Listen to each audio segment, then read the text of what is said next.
penelitian geografi. Yeh, akhirnya selesai juga. Tinggal kita mempublikasikannya.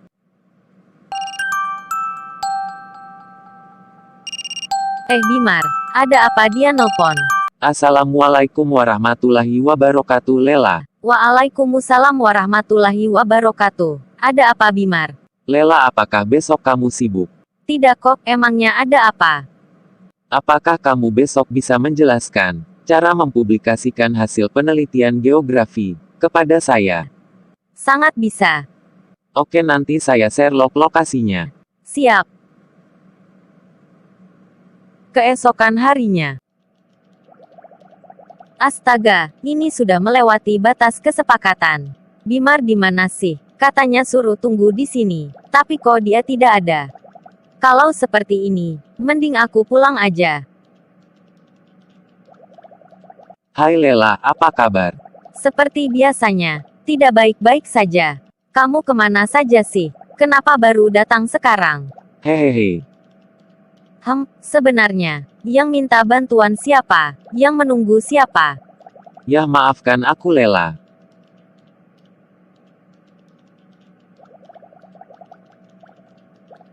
Aha, daripada kamu ngambek, mending kita ke taman aja.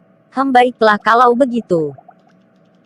Tanpa menunggu waktu lama, mereka berdua pun telah tiba di taman. Sekarang waktunya, kamu menepati janji kamu. Baiklah. Nah Bimar, sebelum kita mempublikasikan hasil penelitian geografi, alangkah baiknya terlebih dahulu kita memahami apa sih itu publikasi hasil penelitian geografi, dan mengapa kita perlu melakukan hal tersebut. Siap. Jadi, publikasi hasil penelitian geografi adalah bentuk aktualisasi dari mempublikasikan karya hasil penelitian geografi yang berupa dokumen, poster, manuskrip, abstrak, dan sejenisnya, yang biasanya bersifat penelitian atau ilmiah, di mana di dalamnya mencakup sebuah validasi data, hasil uji klinis atau informasi lain apapun, terkait dengan fenomena geografi. Nah, publikasi ilmiah itu sendiri dalam sejarahnya, sudah dimulai sejak awal abad ke-20.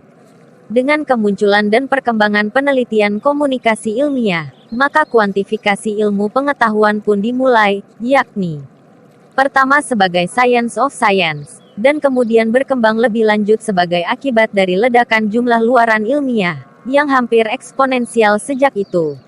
Pertumbuhan ini mengarah pada penghitungan output dari pertengahan abad ke-20, dan pembentukan indeks kutipan sains oleh Eugene Garfield.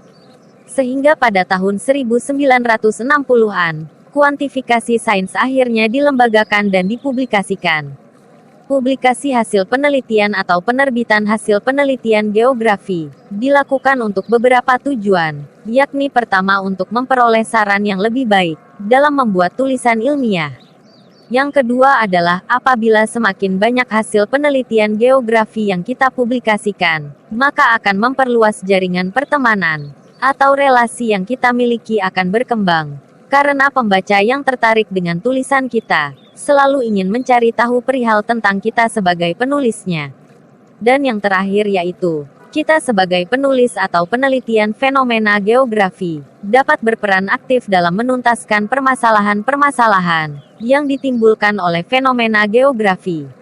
Selain memiliki tujuan, publikasi hasil penelitian geografi ini juga memiliki sebuah manfaat. Yang pertama yakni, mempublikasikan atau menyebarluaskan hasil dari penelitian geografi yang dilakukan kepada publik. Yang kedua yaitu, menambah khazanah ilmu pengetahuan. Sebab hasil penelitian geografi ini akan dijadikan sumber referensi bagi semua kalangan dalam melakukan penelitian maupun menyusun karya ilmiah. Yang ketiga yakni, dengan mempublikasikan hasil penelitian geografi ini, dapat memberikan informasi kepada masyarakat mengenai dampak, gejala, dan penyebab terjadinya fenomena-fenomena alam yang terjadi di muka bumi ini. Dan yang keempat adalah, membantu mengembangkan ilmu pengetahuan dan teknologi, karena hasil penelitian bisa jadi merupakan solusi untuk meningkatkan ilmu pengetahuan dan teknologi secara lebih mudah dan cepat. Serta yang terakhir, yakni membantu memperbaiki dan meningkatkan daya saing suatu bangsa. Karena dengan adanya hasil penelitian geografi yang terpublikasikan, maka akan menunjukkan kualitas pendidikan, teknologi, sampai sumber daya manusia suatu bangsa, terbilang bagus atau bahkan lebih unggul. Selain itu, mempublikasikan sebuah hasil penelitian geografi harus sesuai dengan syarat-syarat yang telah ditentukan, yaitu pertama objektif. Maksudnya, fakta dan data yang tertulis dalam publikasi ilmiah harus berdasarkan kenyataan yang sebenarnya, dan tidak dimanipulasi. Yang kedua yakni, netral. Artinya pernyataan yang dituangkan tidak mementingkan pihak tertentu, baik individu maupun kelompok. Yang ketiga adalah sistematis. Maksudnya pola penulisan hasil penelitian harus mengikuti atau sesuai dengan kaidah penulisan ilmiah. Dan yang terakhir, yaitu logis.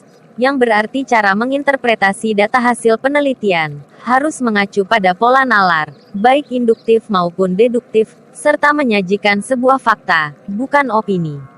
Nah, adapun cara mempublikasikan hasil penelitian geografi, yaitu dapat dilakukan dengan melalui sarana secara tidak langsung, maupun secara langsung. Sarana tidak langsung, yaitu penelitian mempublikasikan hasil penelitiannya melalui media cetak maupun elektronik. Media cetak tersebut dapat berupa video, buku, majalah, koran ataupun jurnal ilmiah. Media cetak ini juga memiliki versi online-nya. Nah, versi online inilah yang disebut sebagai sarana tidak langsung, karena harus melalui media elektronik, seperti radio atau televisi. Sedangkan mengaplikasikan hasil penelitian dengan sarana secara langsung, yaitu peneliti secara langsung, mempublikasikan hasil penelitiannya dengan mempresentasikannya kepada responden dalam situasi resmi, seperti seminar hasil penelitian atau dalam situasi tidak resmi seperti ujian karya tulis ilmiah. Nah itulah tadi, penjelasan mengenai publikasi hasil penelitian geografi, yang perlu kita ketahui. Wah, padat, singkat, dan jelas. Hehehe. Makasih banyak ya atas penjelasannya. You are welcome.